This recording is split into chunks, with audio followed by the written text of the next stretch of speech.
100 நாள் வேலை திட்டத்தில் மகாத்மா காந்தியின் பெயரை நீக்கியதை கண்டித்து இருசக்கர வாகனத்தில் விழிப்புணர்வு பயணம் மேற்கொண்டுள்ள காங்கிரஸ் பெண் நிர்வாகிகளுக்கு திருவாரூரில் உற்சாக வரவேற்பு அளிக்கப்பட்டது.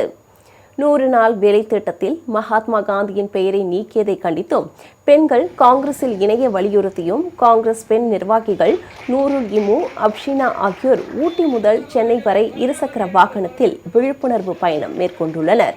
கடந்த 21ஆம் தேதி பயணத்தை தொடங்கிய அவர்கள் நேற்று திருவாரூர் மாவட்டத்திற்கு வருகை தந்தனர். அவர்களை திருவாரூர் மாவட்ட காங்கிரஸ் நிர்வாகிகள் உற்சாகமாக வரவேற்றனர்.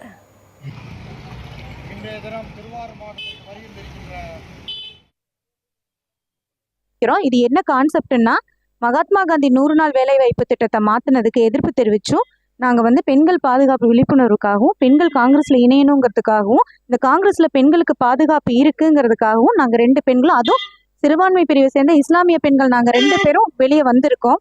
எங்கள் இஸ்லாமிய பெண்கள் வெளியே யாரும் வரமாட்டாங்க. நாங்கள் இந்த வெளியே வரதுக்கு காரணம் இந்த காங்கிரஸோட எங்களுக்கு உறுதுணையாக இருக்காங்க, எங்கே போனாலும் எங்களுக்கு பாதுகாப்பாக இருக்காங்கங்கிறதுக்காக இதை நாங்கள் எல்லா பக்கமும் விழிப்புணர்வாக தெரிவிக்கணும். பெண்கள் காங்கிரஸ்க்கு வரணும், பெண்களுக்கு இந்த ஆட்சியில் பாதுகாப்பு இருக்குது, மத்தியில் ராகுல் காந்தி ஆட்சி அமைக்கணும், மாநிலத்தில் நம்ம கூட்டணி கட்சி மூலிமா எங்களுக்கு இங்கே பாதுகாப்பு இருக்குங்கிறதுக்காக இந்த நாங்கள் பிரயாணத்தை ஆரம்பிச்சிருக்கிறோம்.